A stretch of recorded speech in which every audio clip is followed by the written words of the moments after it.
We had spent 10 and 15 years previously working together, trying to solve industrial heat. We'd looked at lots of different ways of storing heat coming from solar fields. And it was respectfully pointed out to us by someone that there's this patent from 1828. The steel industry figured out how to store high temperature heat at steel mills to reduce their coal use with this thing that's called a blast stove or a Cowper stove that stores high temperature heat in brick. And it's completely conventional high temperature brick made from particular kinds of clay. Oh, it turns out there's 1 million tons of that brick in use right now in the world, at blast furnaces around the world. Oh, it turns out these things last 30 years being heated and cooled 20 times a day. Oh, it seems unlikely since brick is a pretty unsexy material. Somebody would have figured this out already. Let's at least look at that. And after about 78 design iterations, we found a solution to the hard problem of how do you take this material, which is high heat capacity, durability, it's cheap, but it's brittle and it's low heat conductivity. We make fireplaces out of brick because it doesn't conduct heat very well, right? It doesn't burn the house down.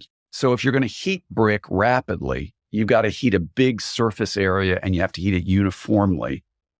We had a breakthrough that we could heat brick the way your toaster heats bread, with the way the sun heats the earth, with radiation.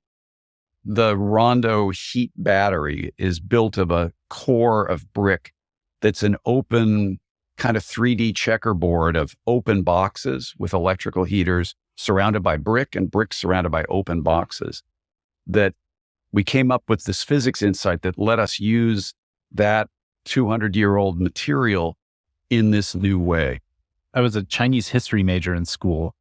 The traditional Chinese home has something called the Kong, which is the stove in the center of the house and the bed are all combined together so that your bed stays warm at night. And it's that same idea of using the residual heat left over from the day of cooking to heat your bedroom at night, which I'm hearing a little bit of the insight you all had.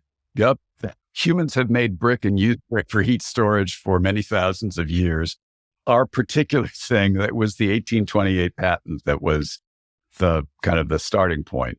And so, as I understand it, then your innovation is you can take electricity as electrons coming when they are coming from solar and wind through a power purchase agreement. You can thus use essentially carbon-free energy if that's your mission as a company. But regardless, they're presumably cheaper electrons. You can then have on-prem the ability to convert them from electrons through an electrical heating element that heats these bricks up and then can retain the temperature in this sort of oven-like device, if you will. Am I understanding correctly? Yeah, you have exactly right. Now, there are one or two little nuances.